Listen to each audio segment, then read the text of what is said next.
அனைவருக்கும் அனைவருக்கும் வணக்கம். உணவில்லாமல் வாழும் கலை யோக முறையை நான் படிச்சுட்டு வர்றோம். நம்ம 600 கோடி, 800 கோடி மக்கள் வாழ்றோம். தினமும் பல பிரச்சனையை சந்திக்கிறோம். முக்கியமாக நோய் பிரச்சனை. நோய் தீர்ப்பதற்கு நமக்கு வழி தெரியல. பல லட்சங்களை நாம் நோய்க்காக செலவு பண்றோம். ஆனா இந்த பணம் வந்து நோயை தீர்த்தது பாடு இல்லை. The currency does not remove the sickness. In our if you change your habits, you change your habit. A good habit, the good habit will give good health. The good habit will give good health.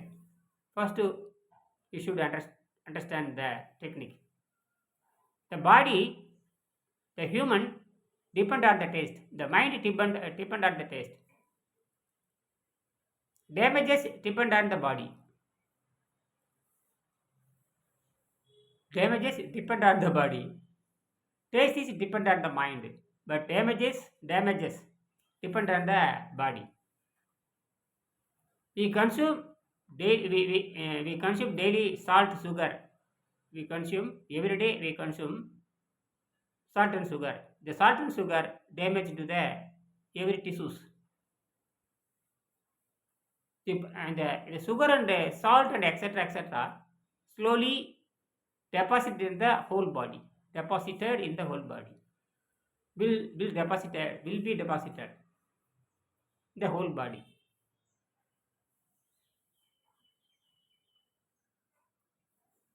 The poisons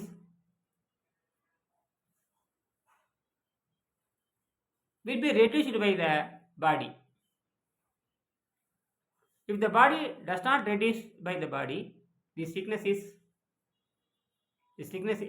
starts. Various sickness. Mainly the starch is very dangerous. The starchy converts into the starchy food convert into the fat. Starchy foods convert into the fat.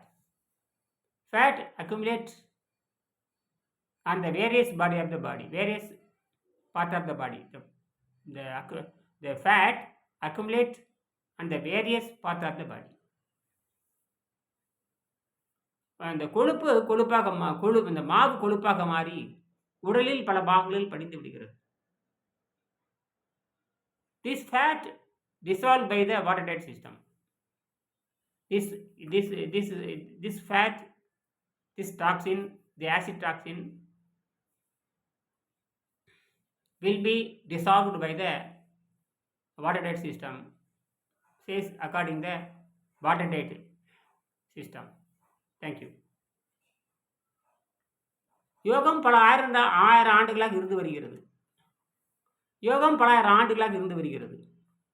இதுதான் முக்கியமானது. யோகம்னா என்ன அர்த்தம்? யோகம்னா மனமும் உடலும் சேர்ந்த பயிற்சி தான் யோகம்ங்கிறது. இயற்கை நமக்கு பல ஆற்றலை கொடுத்துருக்குது.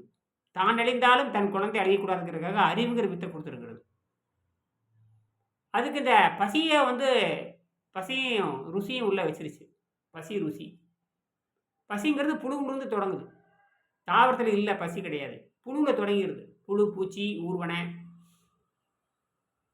3ஆம் அறிவு தாவரம், 2ஆம் அறிவு புழு, 3ஆம் அறிவு பூச்சி, 4ஆம் அறிவு ஊர்வனை, 5ஆம் அறிவு வாய் ருசி, 6ஆம் அறிவு பகுத்து பார்த்தல், 7ஆம் அறிவு அண்டவெளியோடு தொடர்பு வைத்துக் கொள்ளுதல்.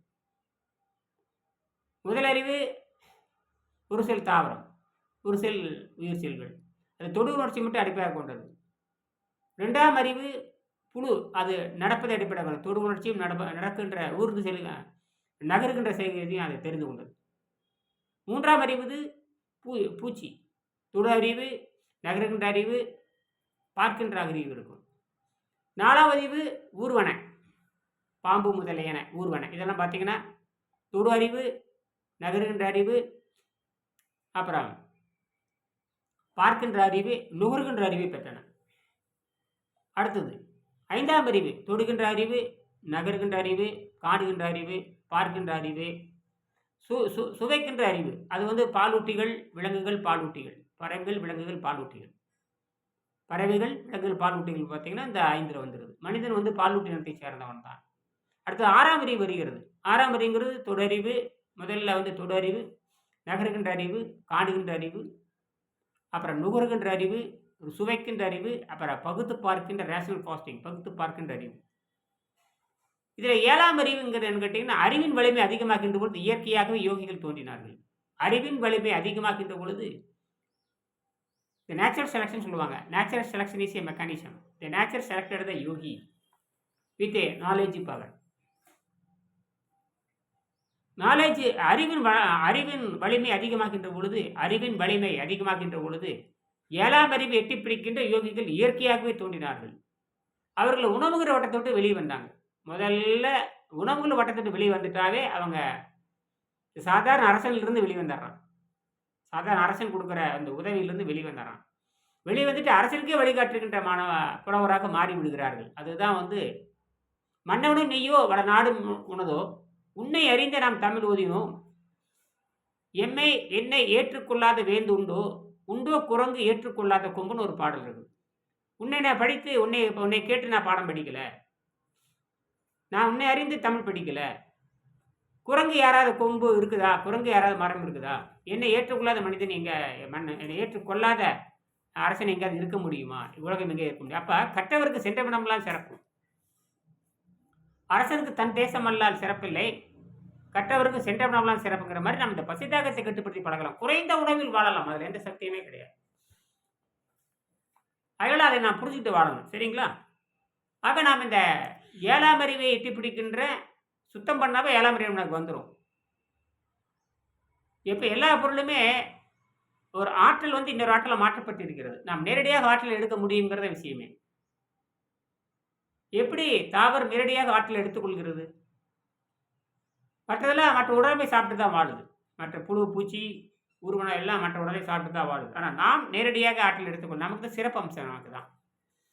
சிறப்பம்சமாகத்தான் இயற்கை நம்மை படைத்திருக்கிறது என்று புரிந்து கொள்ள வேண்டும். இதை நான் புரிய மறுப்பது இந்த மனப்பாட கல்வி முறை தான் காரணம். இந்த வெள்ளையர்கள் எடுத்துக்கொண்ட ஆராய்ச்சி முறை தான். அவங்களுக்கு அது ஏதோ நாம் வந்து இந்த இறைச்சி தின்னுதான் வாழ முடியும்னு தவறாக சொல்லியிருக்காங்க. அப்படின்னா சைவம் திங்கிறவனும் செத்து போயிடுவானா? அவனும் நோய் வந்து தான் சாகிறான். அப்போ பிச்சை எடுத்து வாழுங்கிற அவசியம் இல்லை. அப்படின்னா பசிதாகம் என்னாச்சு? பசிதாகத்தை கட்டுப்படுத்திட்டா அந்த உடம்பு என்ன ஆகுன்னு கேட்டீங்கன்னா நேரடியாக சக்தி எடுத்துக்கொண்டு வாழ்கிறது. அப்படித்தானே 25 வருஷமா நான் முயற்சி பண்ணிட்டு இருக்கிறேன். அதுக்கு இந்த புத்தகம் எனக்கு உதவியாக இருக்கிறது. அதனால் நான் தெரிஞ்சதே உலகத்துக்கு சொல்லணுங்கிறதுக்காக ஒரு சொற்ப கட்டணத்தை நான் சொல்லிக் கொடுக்குற முயற்சி பண்ணுறேன். நான் ஒரு பெரிய பணக்காரனா இல்லை. ஒரு குறைந்த கட்டணத்தை ஆலோசனமாக பெற்றுக்கொண்டு அதிலே எல்லா விளக்கமும் சொல்லிடுறேன். நீங்கள் நேரில் வரணும் அவசியமே இல்லை. எல்லாமே தொலைபேசியில் சொல்லிடலாம். இன்றைக்கி இருந்த இடத்துலேருந்து எல்லாம் தெரிஞ்சு கொள்ளலாம். இருந்த இடத்துலேருந்து எல்லாம் கண்டுபிடிச்சிக்கலாம். இருந்த இடத்துலேருந்து அவன் போர் புரியறானாமா? இங்கேருந்து அமுத்தினா நேராக போகுது, அந்த இடத்துல ஒரு நாட்டவே அடிச்சிருது.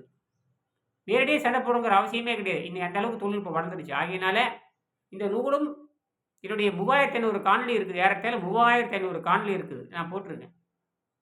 3500 பேர்த்துக்கிட்ட அது வந்து சப்ஸ்கிரைப் பண்ணியிருக்காங்க.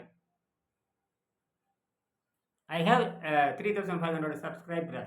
I have 300, more than 3,400 subscriber.